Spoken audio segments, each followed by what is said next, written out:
তুমি কি জানো পৃথিবীতে এমন একটা জায়গা আছে যেখানে জাহাজ আর বিমান হঠাৎ করে গায়েব হয়ে যায়? এই জায়গার নাম হল বারমিউডা ট্রায়াঙ্গল।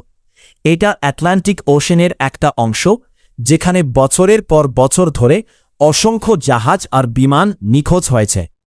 সবচেয়ে ভয়ঙ্কর ঘটনাগুলোর একটি ঘটে ১৯৪৫ সালে, যখন ফ্লাইট ১৯ নামে ৫টি যুদ্ধবিমান ট্রেনিং করতে গিয়ে হঠাৎ করে হারিয়ে যায়। পাইলটরা শেষ মুহূর্তে বলেছিল তাদের কম্পাস কাজ করেছে না, আর তারা বুঝতে পারছে না তারা কোথায় আছে। আরও অদ্ভুত ব্যাপার হল, তাদের খুঁজতে যে উদ্ধারকারী বিমান গিয়েছিল সেটাও আর কখনো ফিরে আসেনি। অনেকেই মনে করে এখানে কোনো অজানা শক্তি কাজ করে। কেউ বলে এলিয়েন, কেউ বলে সময়ের ফাঁদ।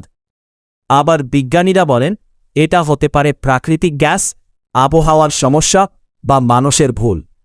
কিন্তু সত্যটা এখনও অজানা। বারমিউডা ট্রায়াঙ্গল আজও পৃথিবীর সবচেয়ে বড় রহস্যগুলোর একটি। এরকম রহস্যময় ভিডিও পেতে আমাদের পেজ ফলো করে সাথে থাকুন।